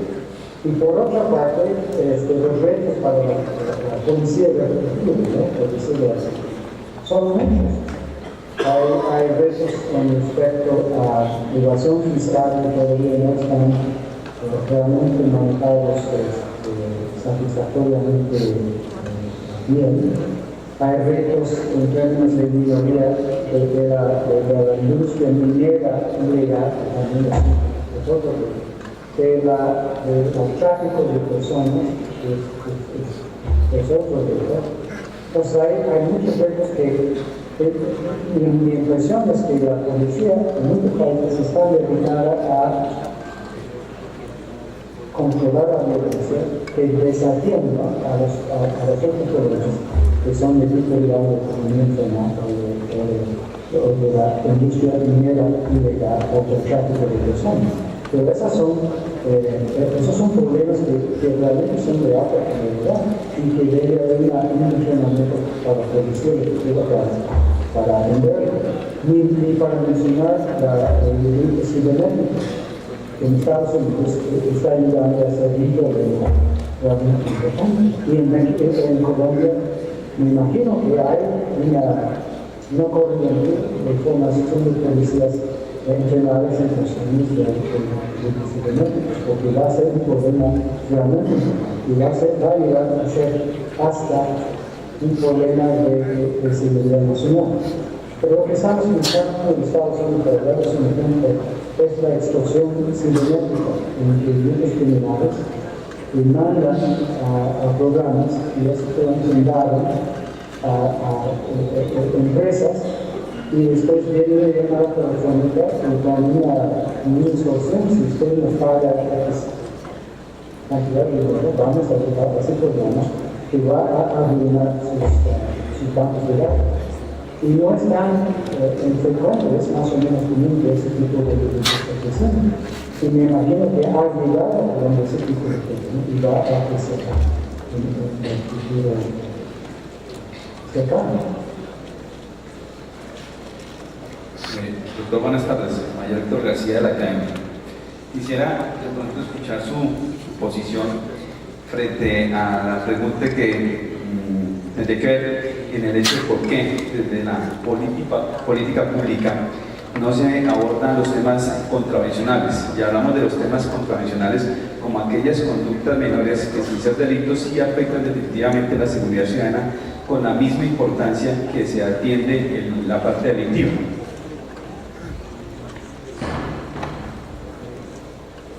No entiendo realmente que delito contra la persona. ¿Qué es ese concepto?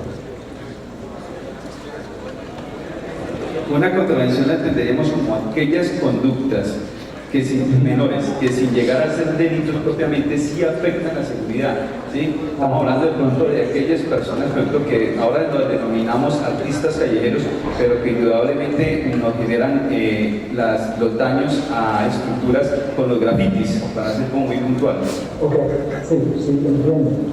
Es un asunto de la formación de política policial, es la prioridad que se denomina, que se decide en la formación de una estrategia de seguridad pública.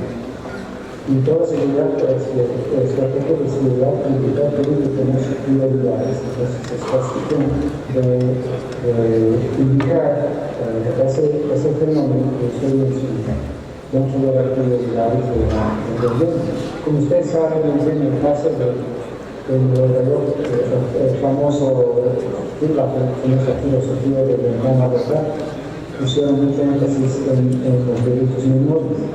y fue para crear un ambiente más ordenado en que la sociedad civil se sentía más protegida y que había menos tolerancia por ese tipo de delitos que usted acaba de mencionar.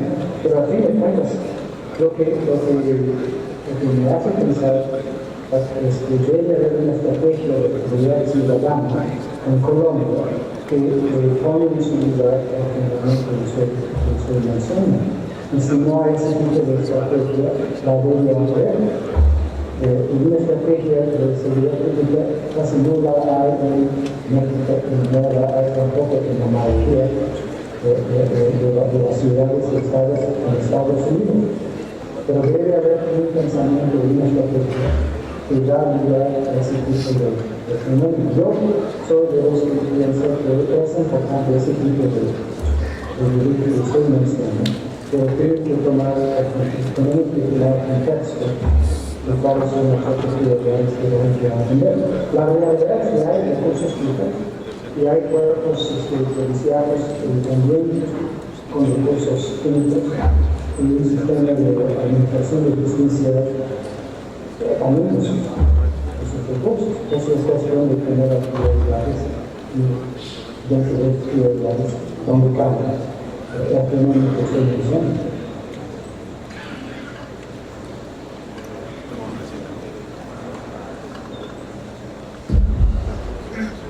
Yo sé que hay bastantes preguntas en el auditorio, no queremos abusar yo del tiempo, sé que hay bastantes preguntas aquí en el auditorio y sé que yo tenía una hora con nosotros y nos hemos pasado un poco. De pronto quería darle la palabra a una última persona que nos hiciera una pregunta aquí en el auditorio. Muy bien.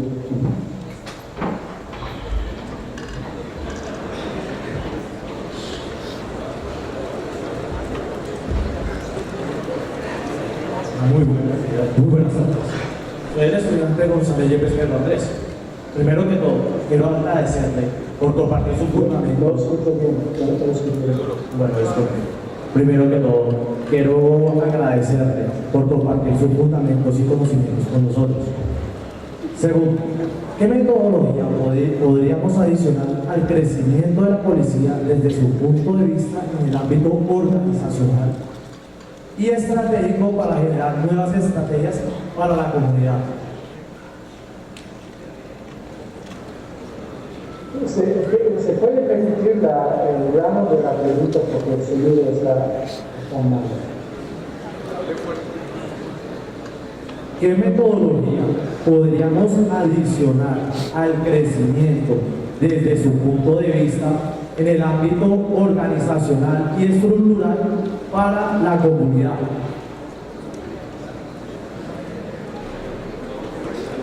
Me da mucha pena. Tengo que confesar que no entendí bien esta no sé si es sonido o lo que hay, se puede decir la pregunta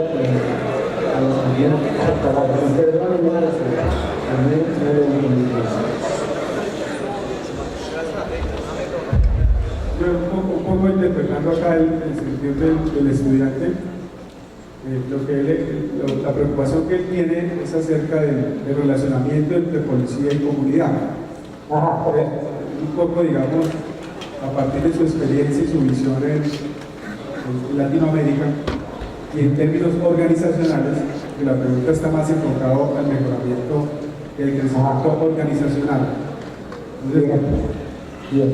Es un tema muy importante, y si volvemos a la comparación entre policía mexicana y policía colombiana, tengo la impresión de que la policía colombiana está mucho más involucrada en su sociedad civil que la policía mexicana. Les doy un ejemplo. A mí me llamó la atención de que un policía en Colombia puede tomar clases en las universidades, están uniformados.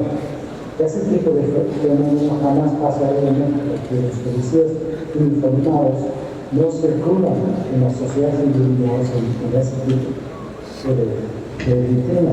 Pues tengo la impresión de que Colombia está mucho más avanzado en las relaciones y los constructivos entre su policía y la sociedad civil. Pero hay herramientas, digamos, comunes en que la policía puede mejorar, puede explicar sus relaciones con la sociedad civil. Más que nada son a través de trabajo de recreo, digamos, de deportes, de participación en organizar juegos de deporte para los jóvenes, las mujeres, las jóvenes y los jóvenes, y a través de ese tipo de contacto, que es un contacto ordinario esperado, pueden estrechar sus conexiones con la sociedad. Y en muchos cuerpos policiales hay un incentivo a estrechar las relaciones con la comunidad. Un colega acaba de mencionar hace un rato, la policía comunitaria es una herramienta muy importante en estrechar las relaciones entre la policía y grupos de la sociedad civil de manera constante, que hay un intercambio de información, un intercambio de preferencias, en que la policía se explica a sí misma a la sociedad civil y a la sociedad civil, hace saber o hace comprender sus ansiedades y sus prioridades. Entonces, hay técnicas muy desarrolladas en muchos cuerpos policiales para estrechar sus relaciones con la comunidad. En los Estados Unidos, en la práctica común es que la policía auspicia, patroniza eventos deportivos como los maratones o como otros eventos en que la policía se presenta como miembro de la sociedad civil y busca una relación constructiva con el resto de la comunidad. Otro programa para darles un ejemplo para terminar es la práctica de la policía de enviar miembros a las escuelas y a los jóvenes, de 7 años en adelante. Hay un policía asignado a la escuela. Y esa policía es una persona que circula entre los jóvenes y les da a los jóvenes, digamos, una impresión de cómo la policía, cómo la función policial, etc. O sea, hay muchas herramientas que dependen de la sociedad y las normas de la sociedad. Pero hay muchas tácticas y herramientas que la policía puede utilizar para respetar la relación con la sociedad civil. Y qué bueno, ¿no? La premisa de la pregunta es muy positiva, que la policía está interesada en respetar ese tipo de relación que es tan importante. Eso es decir. Doctor, buenas tardes. Los saluda el mayor Paul Rodríguez de la Academia Superior. Muchas gracias. Y quiero un país que esté gozando del post-conflicto, mejor, un acuerdo de paz, en donde sin lugar a dudas la problemática sería atacar frontalmente y muy definitivamente los problemas de inseguridad ciudadana. De ser así, ¿considera usted que ese país debería acabar las fuerzas militares?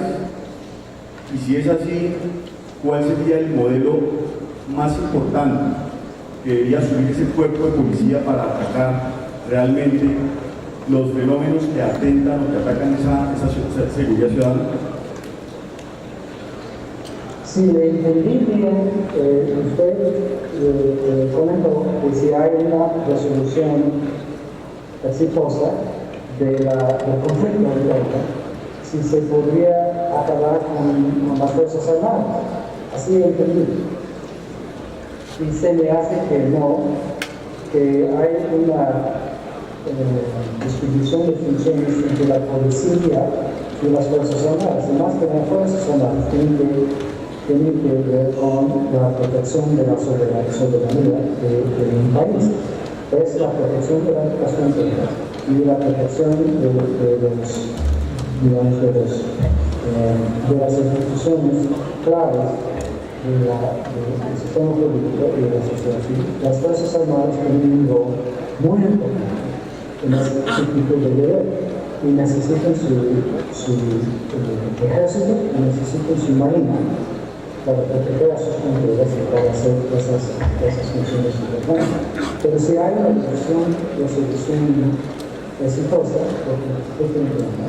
la policía puede usar cárcel para fortalecer a su policía, digamos, pesada.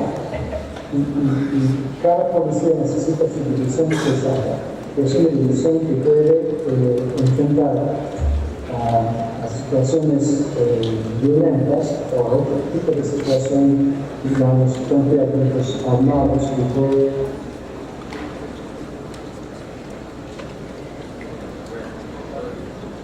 bien la política.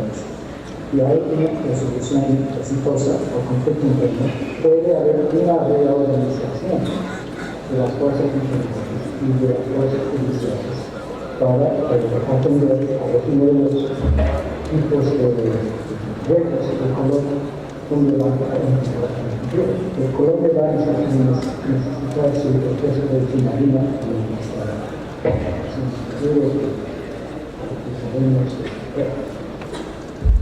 Yo le agradezco tu participación en nombre de toda la comunidad académica de la Escuela de Posgrados, el tiempo que nos dedicó, sus reflexiones y habernos escuchado también algunos comentarios y preguntas que estoy seguro que van a ser referentes para seguir creciendo. Lo felicito también por su libro.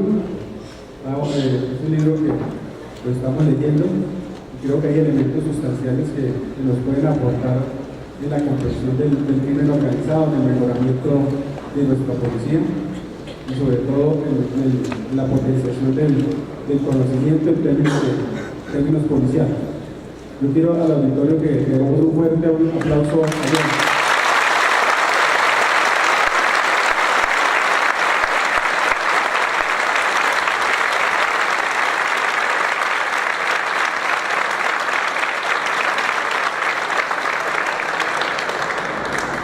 Muchas gracias por la invitación y quiero mantener una relación estrecha con la escuela y con los participantes del pastel. Estoy abierta a cualquier tipo de intercambio que me sugiera. Muchas gracias. ¿No? Claro que sí, John. A propósito de su ofrecimiento, estamos fortaleciendo un poco nuestra área de investigación, orientando algunos trabajos de investigación, aprovechando la experiencia de muchos oficiales y miembros de la comunidad académica que se están interesados en temas relacionados con su quehacer. Entonces, próximamente, de pronto lo estaremos molestando para que nos ayude como asesor temático, que nos pueda ayudar también a retroalimentar mutuamente de algunos trabajos empíricos que estamos haciendo aquí en la Policía de Colombia y que puede ser una relación mutua para poder crecer personal y organizacionalmente entre los miembros de la comunidad académica.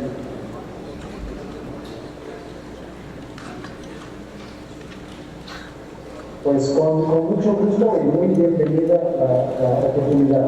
Pues gracias por la Gracias, John. Muy amable. Estamos hablando.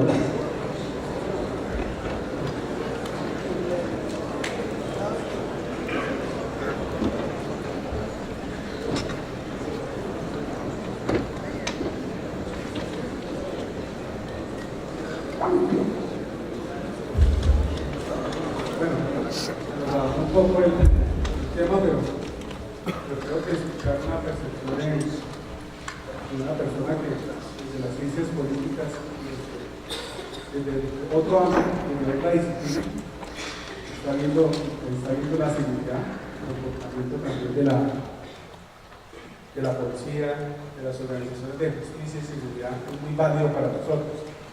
Muchas veces nos concentramos en temas evidentemente policiales. Y como lo manifestaba un conferencista hace unos días en un evento que organizó el Ministerio de Defensa a propósito del posconflicto, cada día los policías tenemos que tener un pensamiento global, tenemos que tener un pensamiento con perspectiva local, pero con una mirada global de los problemas. Hoy en día los problemas no nacen solamente en Colombia. tienen una interrelación con muchos fenómenos que suceden en el planeta, en el mundo.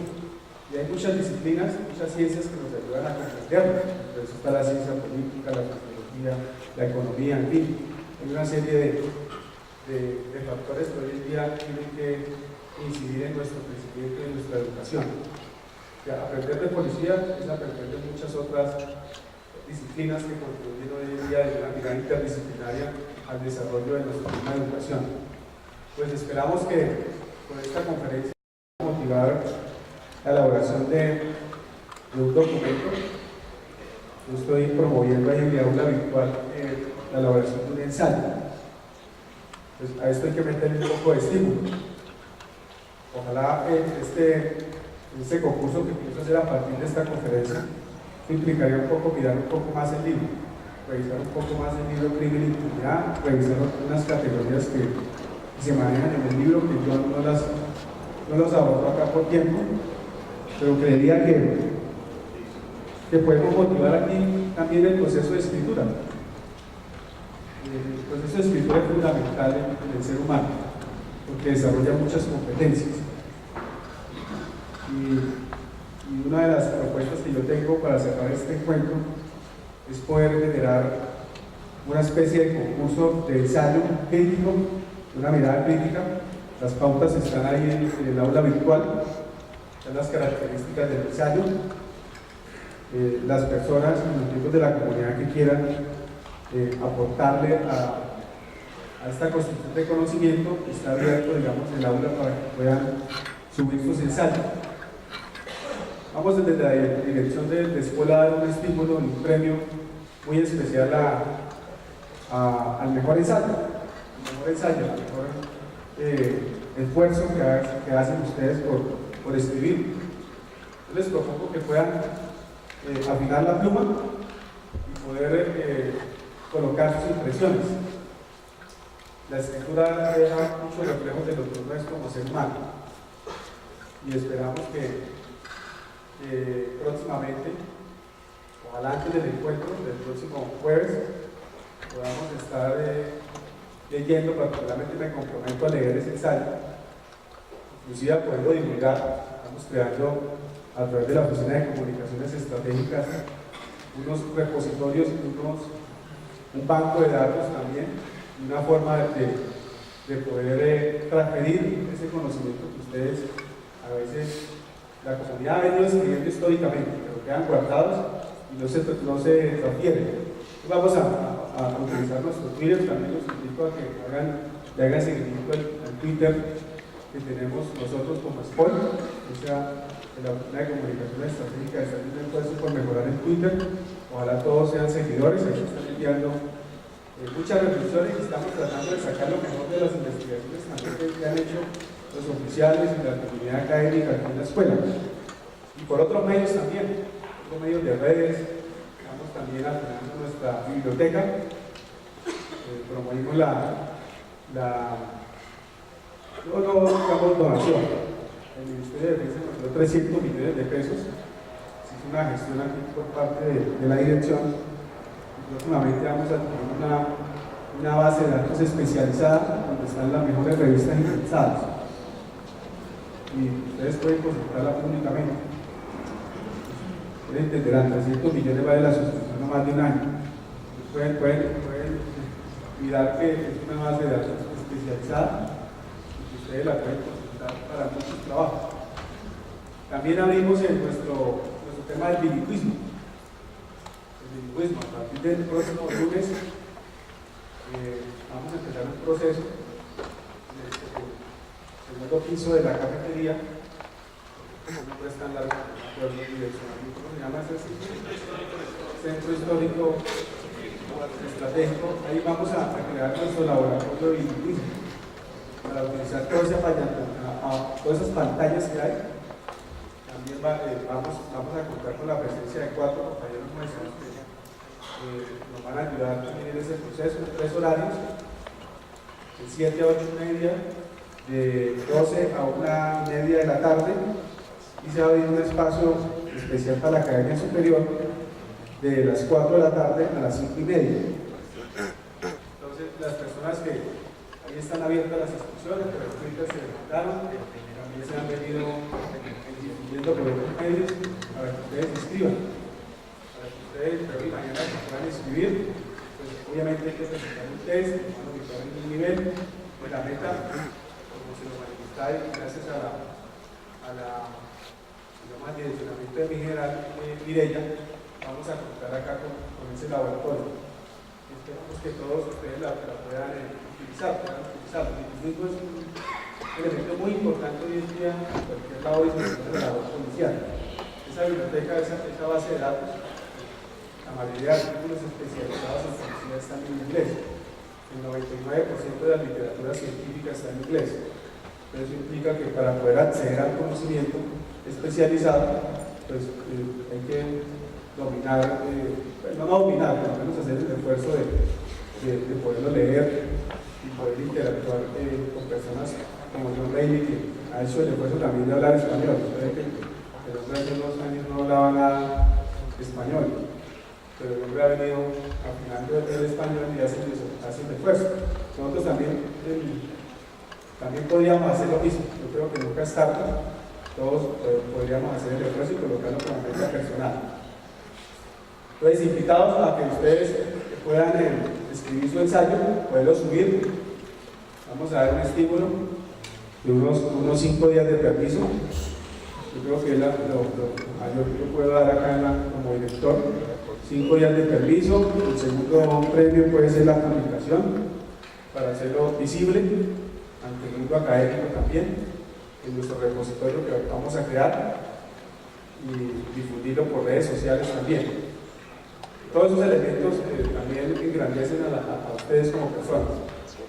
El hecho de hacer un esfuerzo por escuchar a una persona, leer su libro, poder escribir, poder interactuar, esto también es importante porque genera unas competencias para ustedes como líderes policiales, como miembros de la policía, que tienen que interactuar con la comunidad, en muchos espacios también políticos, en donde hay un lenguaje también especializado en materia de seguridad, en un consejo de seguridad, donde ustedes participen.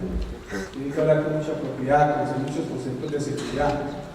Y desde la academia, pues esto es un tema muy especializado, la seguridad y un lenguaje propio. Y ese lenguaje no se aprende de otra manera, de ninguna otra manera que no sea leyendo, que no sea estudiando, que no sea participando de foros, interactuando con investigadores.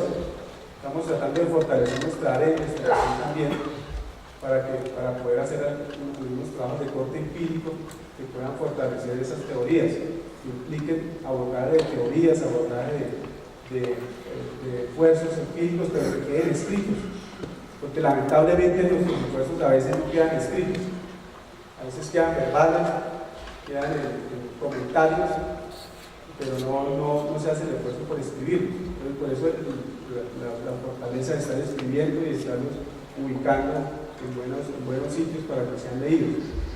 Bueno, les agradezco, muchachos, del espacio. Nos estamos viendo el próximo jueves. Gracias.